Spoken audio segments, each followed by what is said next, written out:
Headline edition, July 8, 1947. The Army Air Forces has announced that a flying disc has been found and is now in the possession of the Army. However, there have been a certain percentage of this volume of reports that have been made by credible observers of relatively incredible things.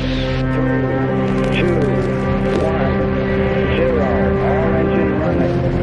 Liftoff. We have a liftoff. 32 minutes past the hour. Liftoff on Apollo 11. Tower clear.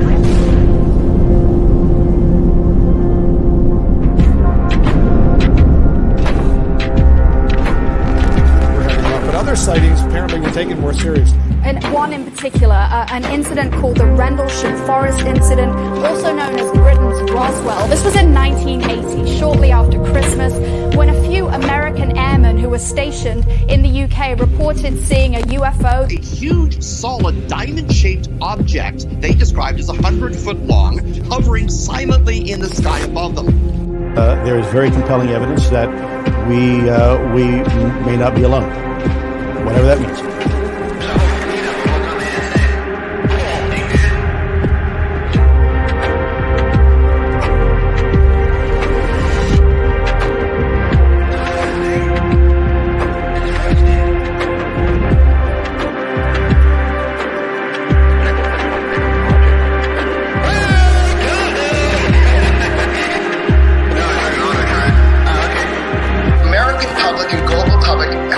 Understands UFOs are real. This is a technology that is so far beyond anything that we have. Reportedly appear to exhibit unusual flight characteristics, appear to demonstrate advanced technology. ARROW is the culmination of decades of DoD, intelligence community, and congressionally directed efforts to successfully resolve UAP encountered first and foremost by U.S. military. What is up, everybody? Welcome back to the channel and to another live interview. I wanted to start off by giving my good friend Luke Harmer a huge shout out for creating that new amazing intro for me. I've been trying to do these intros for a while myself, and it's just not my forte. So big shout out to Luke. I put his Instagram handle in the description of this video. If you ever need anything doing like that, give him a shout. And yeah, he's just amazing. One other thing before I bring on my guest today, I wanted to just, and I will share my screen with you. I am going to be doing a presentation at Anomalous. This is Ryan Sprague's new virtual conference on the 1st and 2nd of September. It is completely free and will be live streamed here on the website at anomacon.com. Can't say that many times in a row. Or you can watch it directly on YouTube. But yeah, follow Ryan for all the details on that, on his social medias. I'm really looking forward to that one. And yeah, as always, guys, please keep the chat nice and respectful and calm. I always appreciate that you do that. So thank you. And any questions, pop them in capital letters, or alternatively, if you feel like supporting the show, you can use super chats, but it's not expected. So yeah, let's get to it, guys. I would like to welcome my guest for today. We've been trying to get this together for a while, but she's finally here. It's Nicole Sackett. Nicole, how are you doing? Hi, Vinnie. I'm doing so well. Thank you for having me on today. No, it's an absolute pleasure. We're here. We made it happen. And I'm really looking forward to this. I think the first question is, I'd just like to get a bit of background on yourself when you first kind of got interested in the UFO subject and things like that.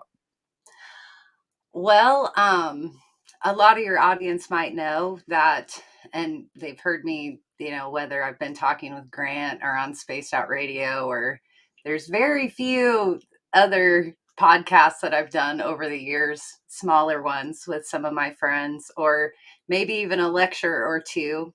But I'm an experiencer, and I really got pulled into this after a sighting I had back in 1995.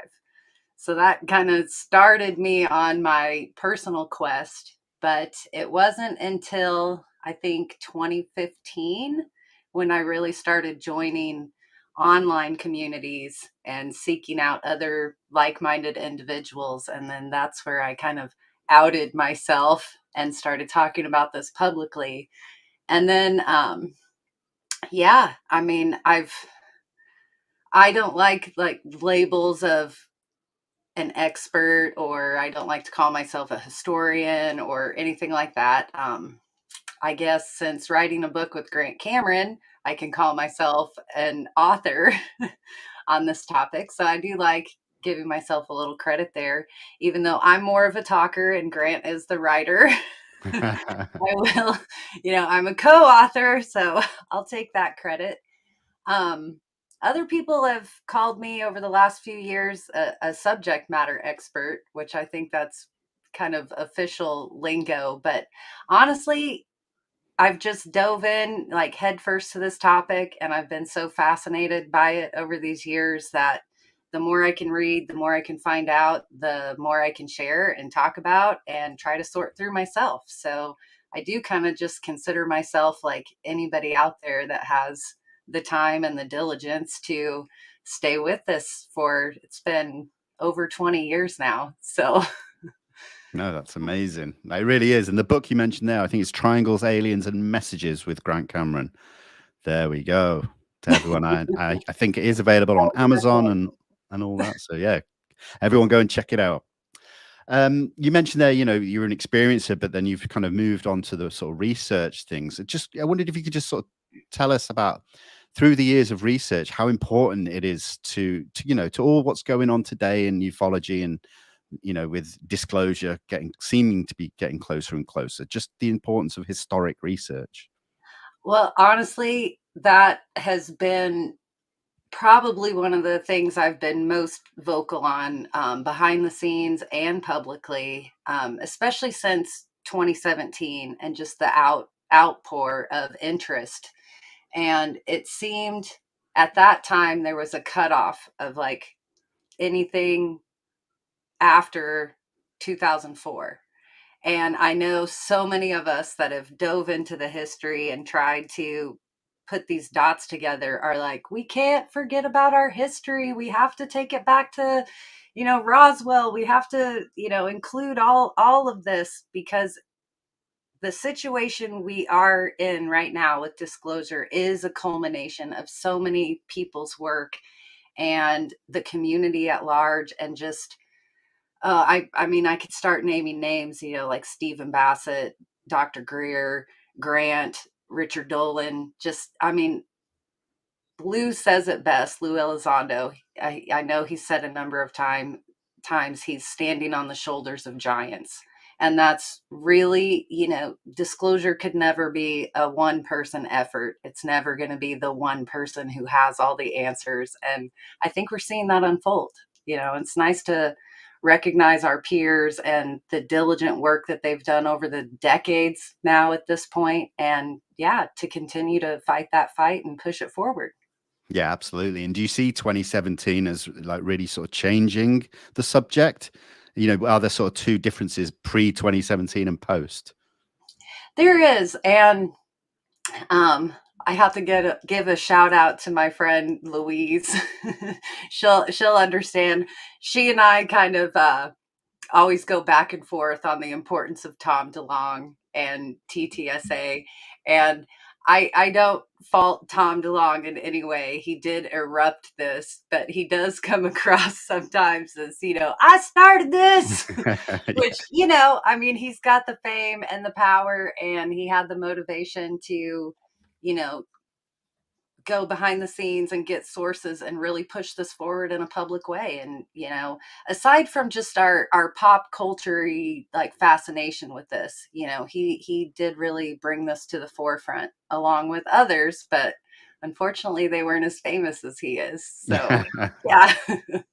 No, absolutely. I mean, I started researching about 15 years ago, and it was through people like Grant Cameron, Richard Dolan that you mentioned there. And so, yeah, I definitely think that things have changed since 2017. And now we've got, hearings and all sorts going on, which we'll get into a bit. But one thing that was brought up last year, I think it was in the first of the recent hearings, were the Wilson Davis notes. And I know that you've done extensive work and you're probably sick of talking about it, but I can't not speak to you about it. So could you just give us your sort of, a brief outline of the meeting and what it means, and just go. We'll go from there with the conversation.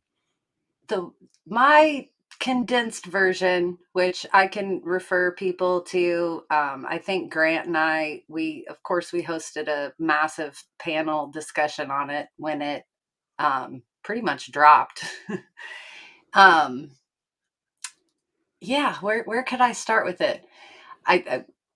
People can, of course, watch what Grant and I have done. Richard Dolan has covered this extensively, and I know quite a few others have picked up on it over the years. You can find stuff on Fade to Black or Spaced Out Radio. Yeah. But to me, this just all shakes down to there was a meeting.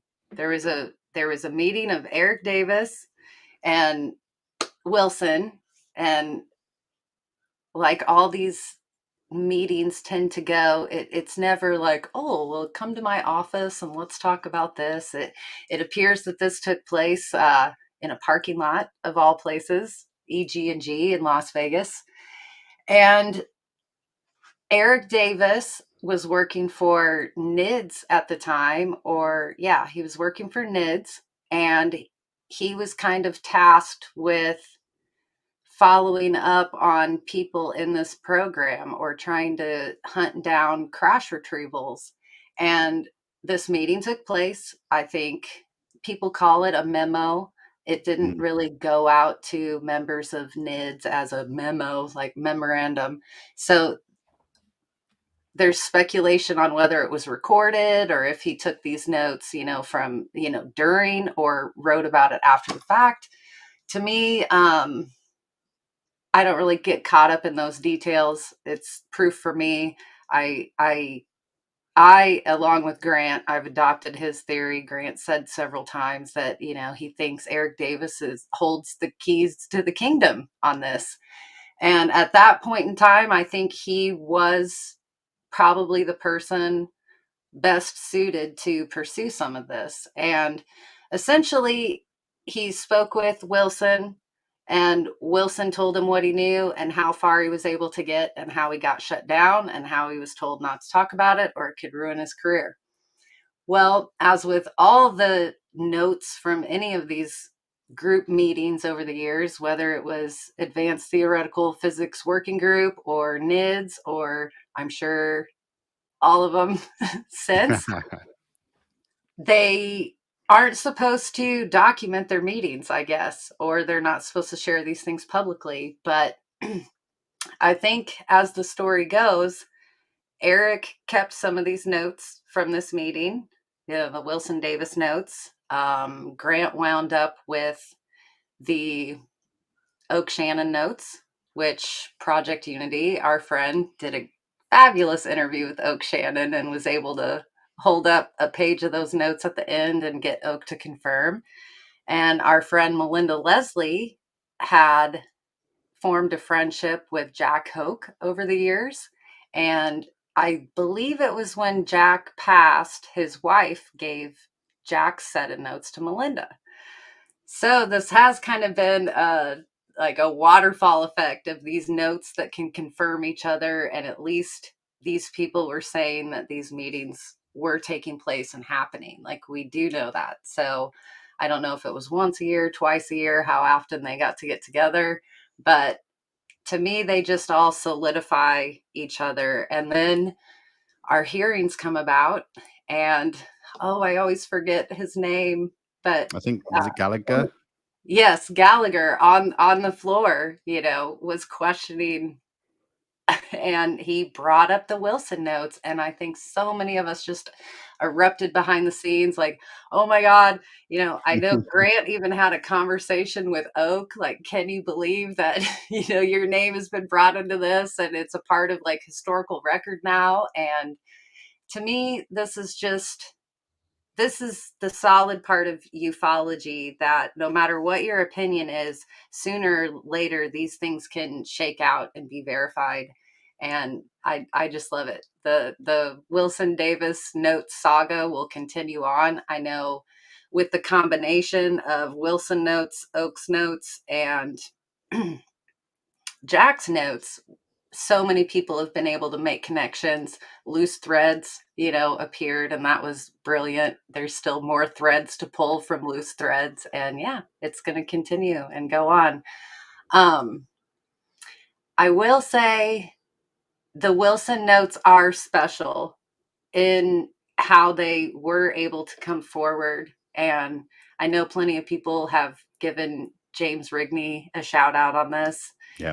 He did have a connection to Edgar Mitchell's family, and that connection let Rigney, let him in on this and helped him get it out. And, they first appeared on Reddit, which I thought was kind of very interesting. And now, especially because Reddit is kind of coming into play now, there's lots of interesting conversations going on there. But yeah, it's just fascinating. It took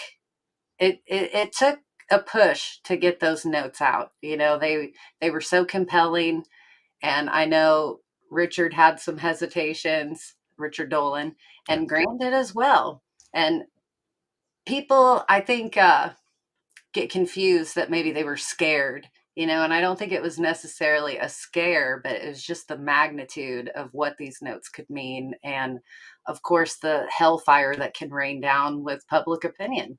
And it is a line in the sand for some of us in the community. It's like, oh, how could they not believe that? How could they dare have a different opinion? But honestly, I love all the different opinions. It gives us these pivot points and discussions and ropes more people into trying to solve it for themselves and make up their minds. So yeah, absolutely. Monumental. I hope I summed that up well. That was brilliant. That was really good. I hear Melinda's voice. She's like, you didn't say this. You didn't say that. Oh, Melinda. Yeah. Loved Melinda. So, yeah, met her recently in Roswell. She was wonderful. Yeah. But you mentioned there the, Oak, Shannon, and Jack Hoke's notes for the Advanced Theoretical Physics Working Group. Now, I don't know if a lot of people out there really understand what the ATP group does. Can you just give us a little breakdown of their involvement when it comes to the UFO subject? I think they were originally organized by John Alexander and a few other players on his level. And all these groups kind of sound very hopeful, or they sound sort of nefarious to people. But as far as I can tell, it's a group that coincided with the aviary, and the MJ12 group that was kind of outed by Bill Moore. And as far as I can tell, it was the Advanced Theoretical Physics Working Group. They came together to try to pool their resources and see if they could get funding to explore this phenomenon. So was it an official group? Not per se. Did it have some official backing by some people being involved? Yes. And I think, as we've seen with so many groups that have come afterwards, there are some comparisons to be made, even all the way through up to the forming of To the Stars. Yeah. And what we see now with even the UAPTF task force. And they always come in with a plan. They have their best cases. They have ideas of who they could solicit for funding, or who they could solicit to investigate or further their cause. So, as with most groups, if you don't have the funding or the backing, there's only so much you can do. And I think that's how we've seen some of these groups dissipate over the years. Or there's the theory that they just change their name once they get exposed and they continue doing their work. So time will tell. Absolutely. Yeah. Yeah, thank you for that. I appreciate it. And we are really talking about the possibility of crash retrievals, and with the recent whistleblowers, David Grush, coming out. In your research, have you come across any other areas where it implies that crash retrievals have happened for a long time? Maybe something that's slightly overlooked in the community?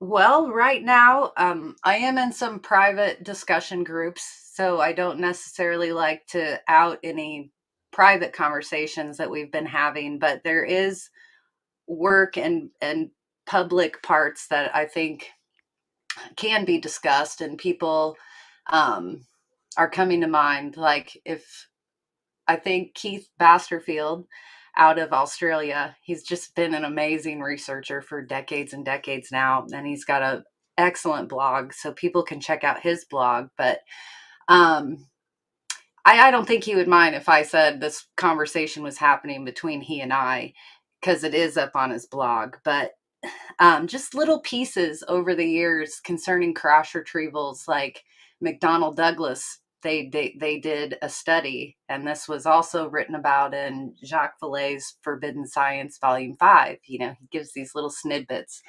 And so I think just knowing there are some companies out there that people have acknowledged over the years, like McDonnell Douglas doing a study, and Bob Wood, I think, is who spoke about it on camera over the years. He worked for McDonnell Douglas. And I loved that he said they started their program with limited money, which at the time, I think it was around $2 million. So that was just, I mean, that's a lot of money for back then. But McDonnell Douglas started a research program to reproduce vehicles that had characteristics that they found in UFOs. And due to funding and the fact that they knew Lockheed Martin had a similar program and they were competing, they ended their program because they knew Lockheed had access to the materials and they did not. So I like little snippets like that.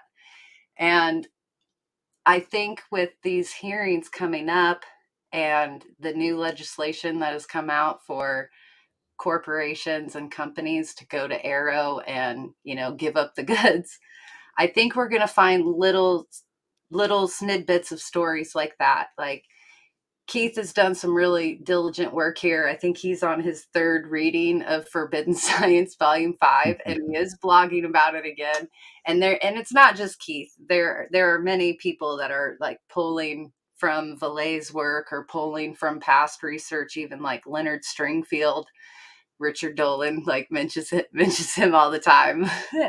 And he's got a fabulous book. I think it covers from like 1974 to 1994. There's 4 volumes, and it's just like any crash retrieval that he's come across or looked into. And that's been a resource that I've been running to over the last, I don't know, 6-7 months, really. And I think we're going to get to a point where, if we're talking corporations, I mean, it's not McDonnell Douglas anymore. I think we're going to see the pressure put on, and we're going to find out about these programs and whether or not they are reverse engineered from something physical, or if it's something that they've been inspired by the 5 observables and have been able to develop. Like, I just think it's amazing, and we'll continue to get little snippets like that. And of course, everybody's hot button right now is like Lockheed, Yes. Lockheed Martin, and then there's people like, don't forget Raytheon, like, and the list could continue. And I'm sure it will as people start digging into this more. They'll start throwing out more company names, and I know people, I hope they're really following the proper channels. You know, we have to make this system that we've put in place work. You know, whether people trust Arrow yet or don't trust Sean Kirkpatrick, or, you know, are still getting stonewalled by the companies that they work for. I think the pressure's on, and we're going to start getting little hints like that. So. Yeah, I agree completely. And you know, one thing I see is with all of this news and you know, the revelations, people seem to still have the same question: why do these things crash? Have you got any theories about that? It's a tough one. Just my opinion. I mean, there is the idea that these are kind of gifted all across the world. Like, it's like a purposeful thing by the phenomenon. The US has one, China might have one, Russia might have one, South America. And I like that angle because it levels the playing field for us, or might bring us all together somehow to figure out this mystery. Like, we see our scientists that will work together on the space station together, even whatever Earth politics are, they have a goal and they want to figure this out. My other thought is, whether or not these craft are coming from outer space, somewhere else in our galaxy, or if it's a dimensional thing. I mean, we've had crashes. This type of travel isn't 100% safe, but any type of travel isn't. So I think to just say like the flippant, oh, they travel across the universe just to crash. Well, that could happen. I mean, it could. We have stuff that crash. I mean, our regular everyday flight, I know it's touted as, oh, statistically, it's the safest way to fly. But, if you're talking these sort of distances, or a new type of natural phenomenon, or a way to pass, through time and space, like that, it couldn't not be dangerous. So, I mean, whether it's purposeful crashes, or even the theory on us trying to capture and exploit these vehicles, like, that is a possibility as well. I mean, if you take the extraterrestrial or non-human intelligence side out of it, and even fall back to this is an adversary, we would be trying to take it down or capture it. I think we saw a little bit of that line of thinking with Balloon Gate. Yes. Whether it was a Chinese spy balloon, or multiple spy balloons, or weather balloons, or if it was something truly anomalous, they took them down. So Yeah. those are my three thoughts. I can't pinpoint which I think is best. It's difficult. It's a really difficult question, but it is just something that I see across all social media platforms all the time, is that people just seem to think that if they're so advanced, that they would just have nailed it. I've heard a few researchers over the decades that sort of have alternative theories to Roswell, or leading up to Roswell. And some of them even speak to a device, like they knew sightings were happening in certain areas. 9 craft were often reported flying like in a chevron formation. And I have come across some interesting theories that the Army actually had a way to target these things. So maybe if they were targeted and they found a way to bring them down, or maybe they just get lucky. But yeah, there are rumors and whispers, but it's all unconfirmed. You can't dig up things on that. It's just good, diligent theories from people, I think. But yeah, absolutely. I mean, let's stick with theories here, because you mentioned there whether these things are coming from the vastness of space or through dimensions. Over the years, throughout your research, have you kind of put different origins, has it moved and changed around for you, that one moment you may think it's, extraterrestrial, the next it may be dimensional, and so on? In my younger years, I would say I stuck more towards the extraterrestrial theory, that this was coming from somewhere in our galaxy. And then I think, as many of us do and continue on and fold in other people's research, that's where we come across like Vallée and Keel's work, where they're trying to expand on the extraterrestrial theory. And I think that's probably a division right now, like between nuts and bolts research and woo research, or higher strangeness research. And I think people closer to our age kind of start already following it's more than just ET theory. I think we've moved past that a little bit. with everybody's ventures into how does consciousness relate to the phenomenon, really takes people down some wild rabbit holes, myself included. And I can't discount any of the theories, but I will say, reflecting on my own experiences, I don't discount the future human theory, or that this is some sort of time travel element to it. Yeah, which is baffling. And there's great people's work out there on this. But I do like the idea of thinking that some of these craft are time craft, not just Sure. spacecraft. So. No, absolutely. I mean, I've spoken to Michael Masters a few times, and he really, I mean, that's his kind of leading theory, and he really does give a good argument for that. So, yeah, Right. it's a difficult one because mine kind of jumps between this kind of crypto terrestrial that they've always been here, and they may just lie outside of our visible spectrum somewhere else on the electromagnetic spectrum. And then I speak to Michael, and then I'm like, oh, okay, so that makes sense. And it's a difficult thing to kind of to deal It with. is.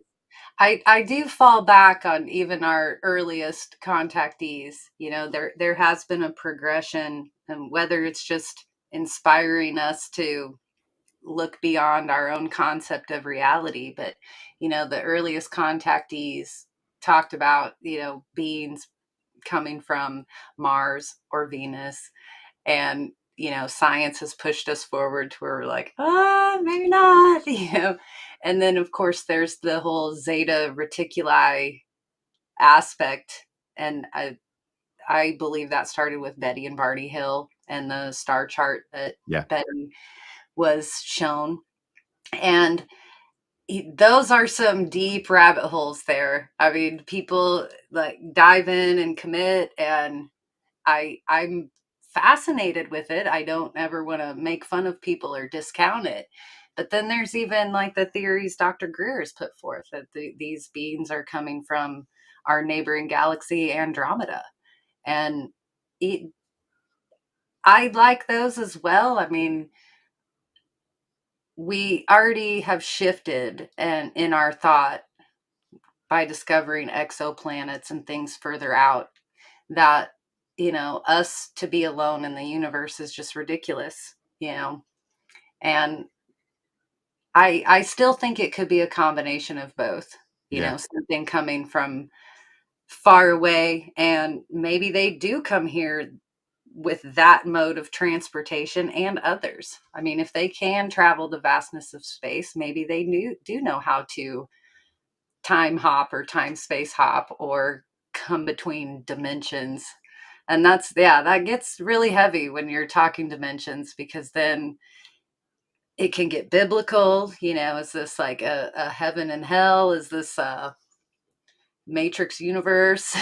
Are we, all of those? I can't discount any of them, but yeah, and that even comes into play of, are we dealing with like an AI, or are we dealing with a version of drones that are being sent to us? So, I mean, there's lots of theories, sentient AI even. So, Yeah, absolutely. And this is the thing, you have to leave them all on the table because there's no evidence to sort of knock anything off at this point. But I mean, I think initially, if we were to get disclosure, in my opinion, we'll probably get some kind of acknowledgement that something is here. Yes, it's here. And we may not learn what they are until after that point. I mean, what do you think the public reaction will be if we were to get some kind of official statement that there is something visiting this Earth and yes, UFOs are real. It's true. I thought the headlines in 2017 would kick up more than it did. And even with Grush coming forward to News Nation and Ross, and you always pull those closest to you, it's like my dad. I'm always like, did you see this, Dad? Yeah. And he enjoys those things. He has started to take it more seriously, and not think that his daughter's just a loon. But I do think it's going to cause that ontological shock that we talk about in this community. I know there are some people out there who you can take them the most validated, solid evidence that we can put forth, and they're still like, I don't think that's wrong, but I just cannot think about this. And I don't want to say it's a denial, but it's going to have to filter into people's everyday lives. And I think these hearings are starting to validate this in a way that we've never been validated before. And if that continues, that's not just the information that we'll get from that side of disclosure, but it will be the awakening that a lot of love and lighters like to talk about. I think it's going to start opening eyes. It might be a bigger shock to those of us that are in the Western world. I think a lot of Eastern spirituality practices sort of already accept some of these aspects, so it might not be as shocking to them. But yeah, I think the Western world's going to get rocked and just continue that. I don't think it'll be this quaking, oh my God, I just have to deny my religious beliefs or thoughts, or that's all been wrong.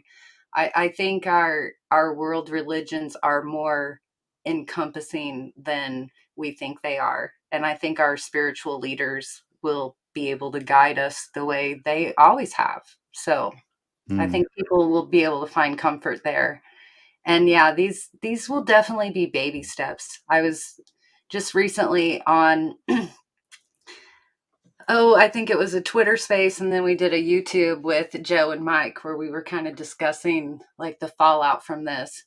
And yeah, I think government and bureaucracy moves at the speed of snail. Like it just moves so slowly. So I think we will have time to see this play out. And the groups we mentioned before, this is a topic that came up in probably all these meetings. Like, how can this be managed? Like, what are the statistical probabilities of how this will affect the economy or affect world religions, or, tick off all those boxes? I think those kind of scenarios have been planned and accounted for. So and nothing ever goes according to plan, but if you can stick to your basics, I think this will roll out in a way that can be digested by the world at large. I'm hopeful for that. Yeah, I think it's better to be optimistic about it. And I'm sure you're right. I mean, it makes sense for these groups to have these kind of conversations and work out some kind of plan. But I mean, we talk about religions there, but the rumor is from various researchers that the Vatican have been involved in this cover up, let's say, for many years. Have you come across that in your research much?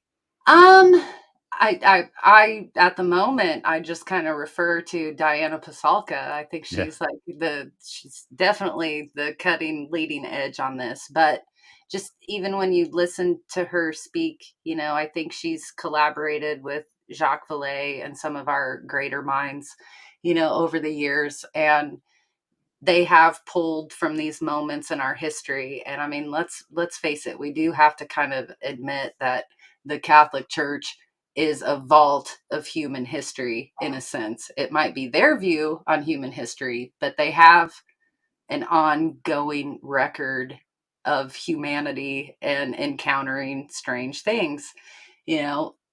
I love the theories of even like Renaissance art expressing these thoughts, or even going back to Ezekiel's wheel, or what did Constantine see in the sky? It's just all these little variants. But then there's the overlay of almost any mythological history with this. And I mentioned Tom DeLonge, kind of exploding this, but, and my friend Louise, one argument I always throw to Louise is, yes, Tom DeLonge, has brought this forward, but if we're going to give him credit, I also have to give credit to Ancient Aliens, because that show, whether you believe every theory or episode, or you just make fun of Giorgio's hair and it's aliens, or that it still made this topic a water cooler conversation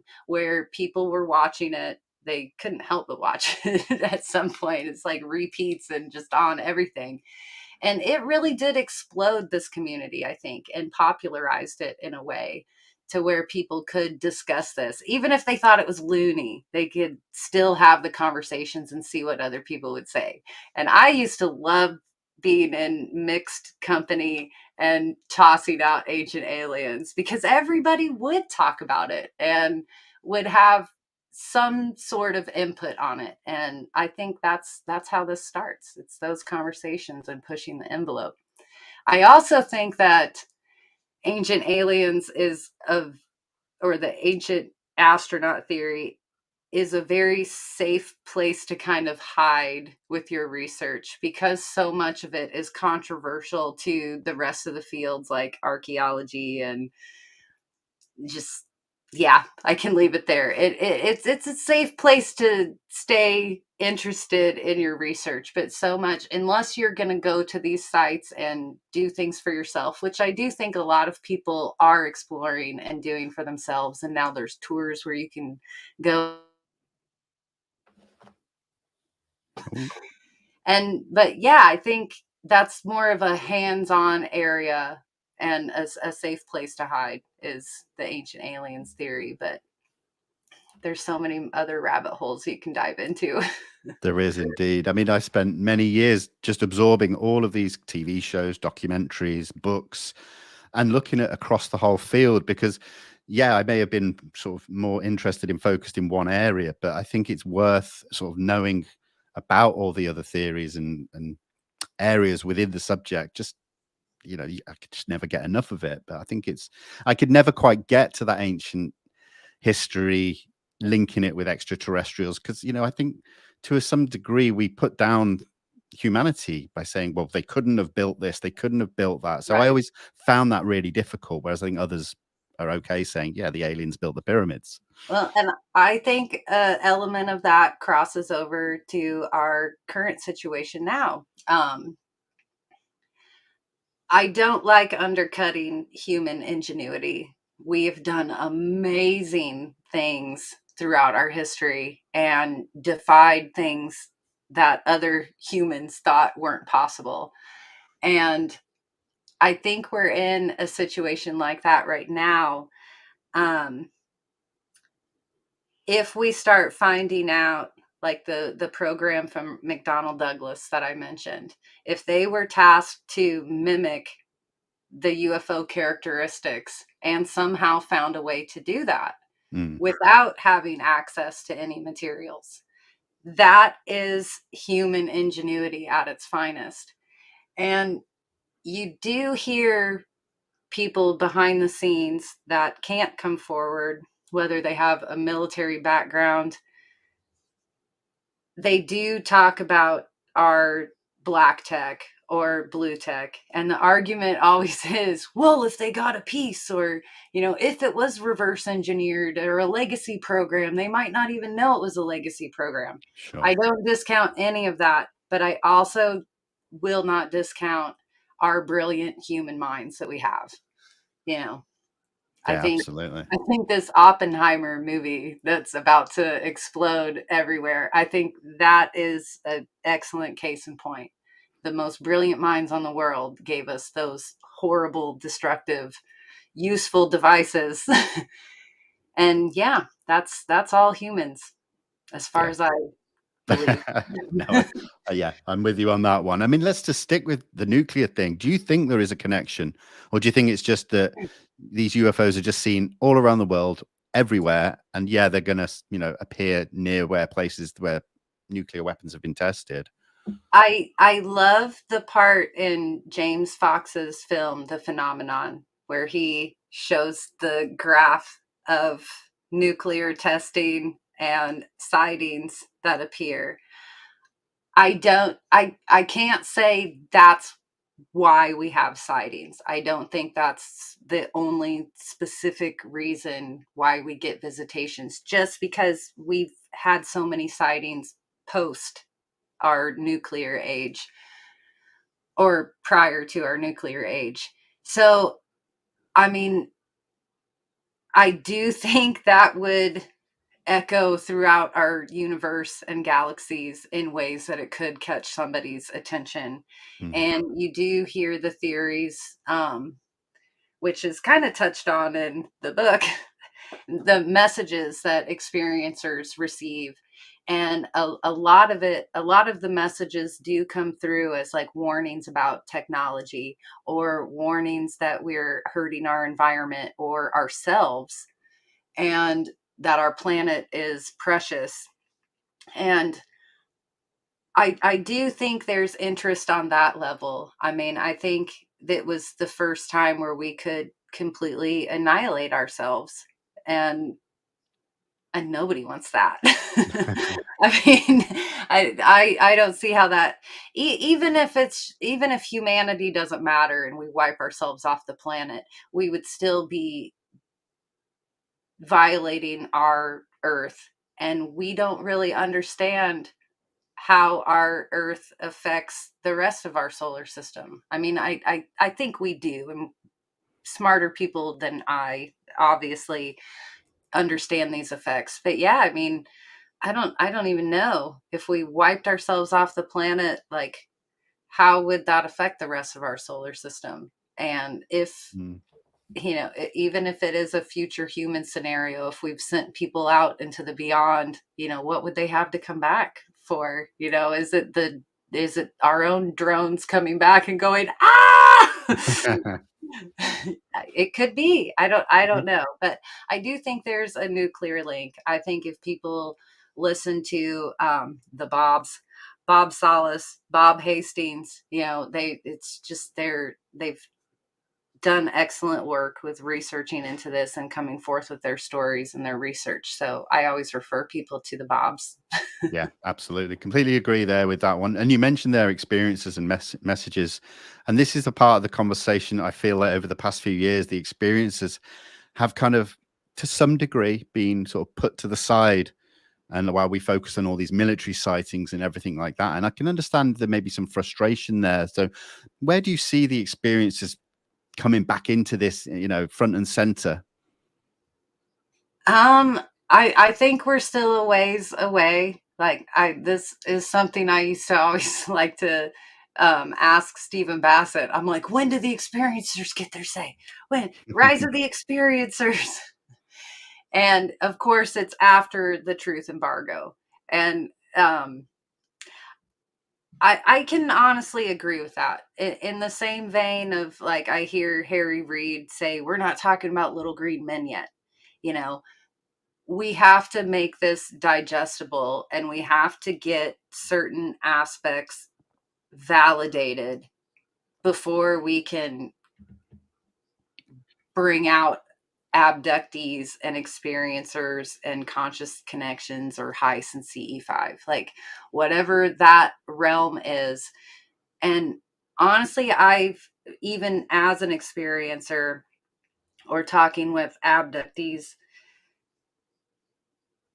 nobody can validate themselves 100% when so much of this is a consciousness-based experience. And even down to abductions, like, we've heard a lot of our cosmic players involved in these groups over the years, like, they've come out and they've said, like, abductions aren't real, and it's like, you pick up on these little snippets and you're like, okay, well, if abductions aren't real, are they meaning physical abductions? Because I do believe abductions are real, but is it an abduction of our consciousness? Mm-hmm. Well, how can you explain, like, one could be physical and one non-physical?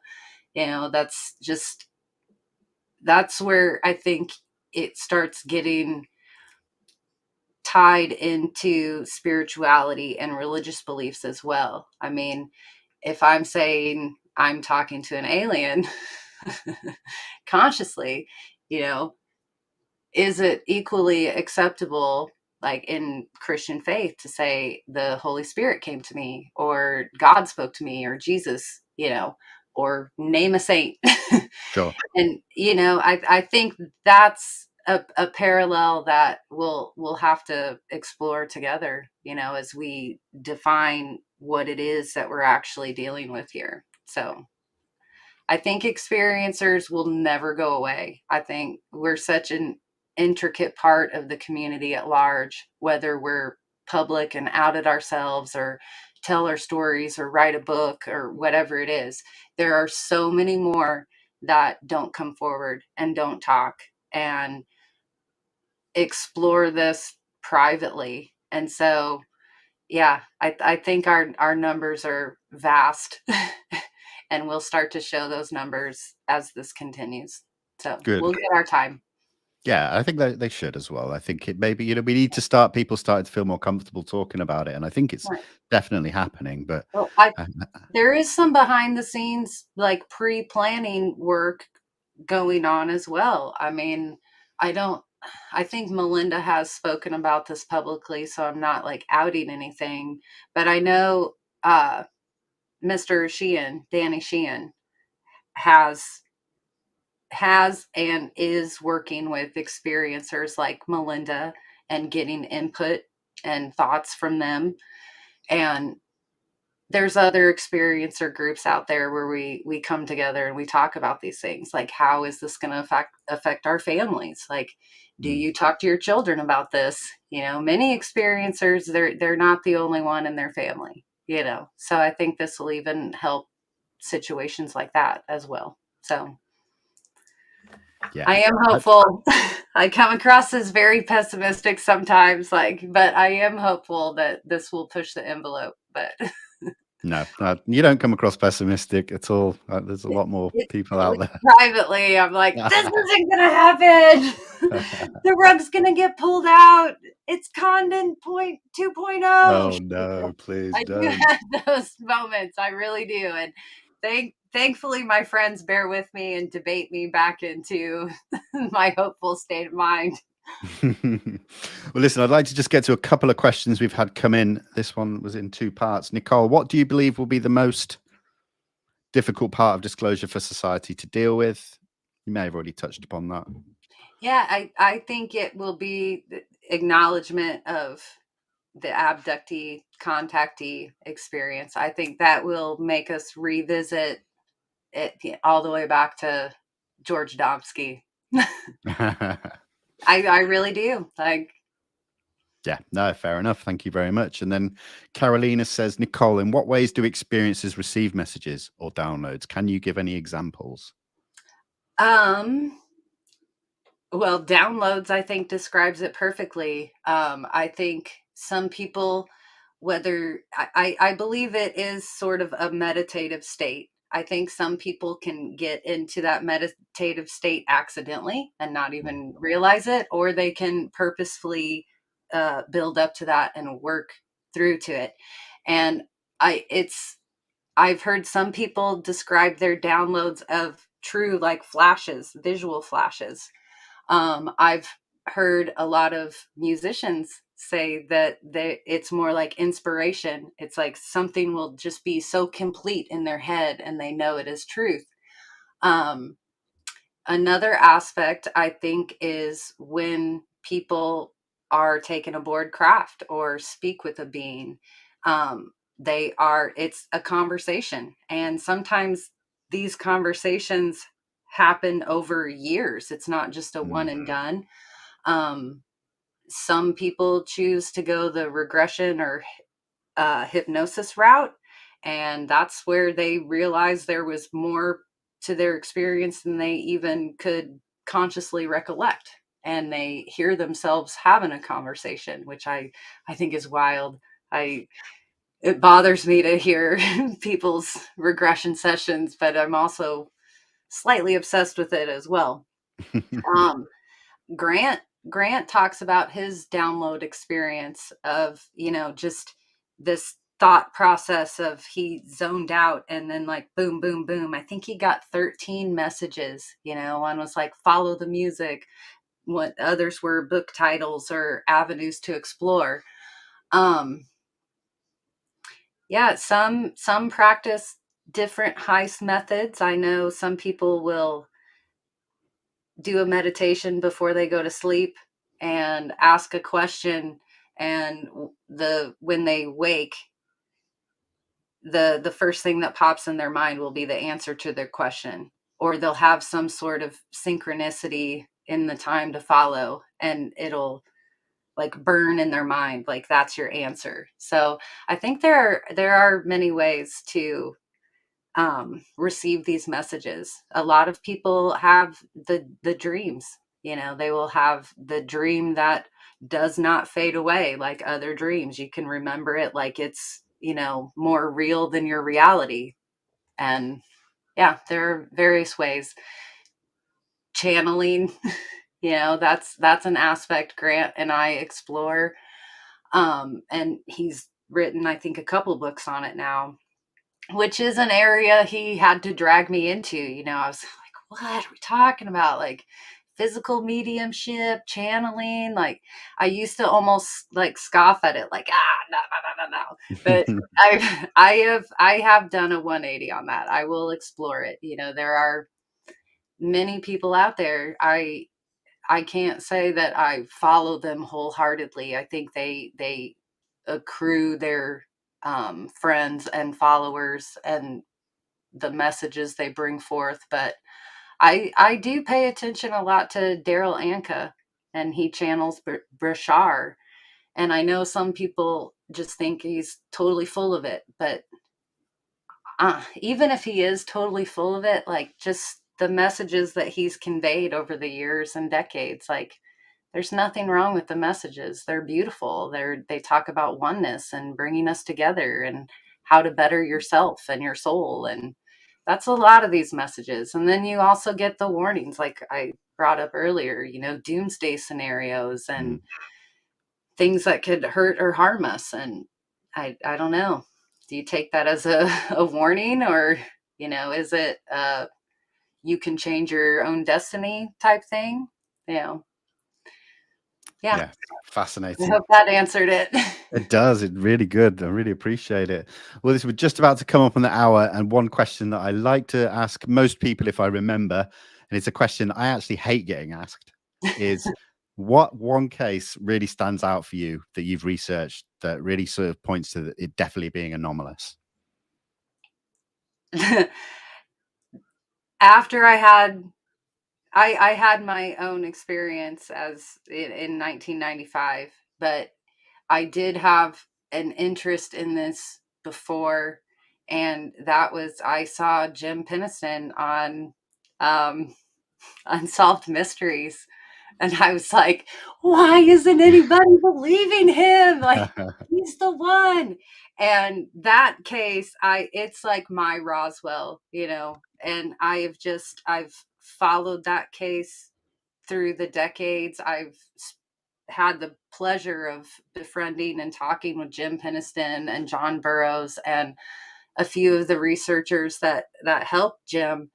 And yeah, I think there's elements to that case that it's a living case for me. It's still ongoing. And talking about messages, Jim putting his hand on that craft and receiving his binary download, like that is a living aspect of this case for me. Like that download is still being explored and researched. And I think his book, well, he co-authored it with researcher Gary Osborne, who I could do an entire show on. I love speaking with Gary.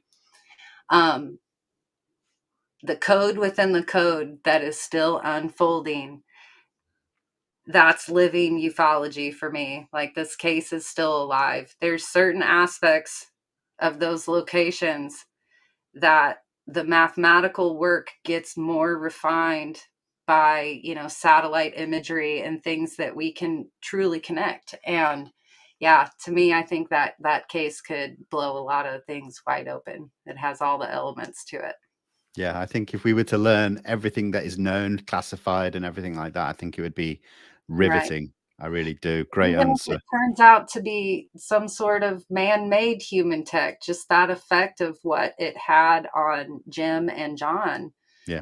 Like there's something there. Was that purposeful? Like if it was all sort of a psyop or whatever that theory is, like there's still high strangeness that needs to be accounted for. So yeah, it's amazing. I love that case. Look for book 2 to come out as soon as Gary can write fast enough. Well, Nicole, it's been an amazing conversation. Thank you so much for coming on. I really quickly. appreciate it. Yeah, It does. It flies Vinnie. by. But yeah, wonderful points raised. Just tell everyone where they can find you if they want to just keep up with what you're doing. Well, I'm trying to tweet more and more. So I'm more on Twitter these days. You can always find me on Facebook. Even if I'm not posting, send me a messenger. My YouTube channel is just my name, Nicole Sackett.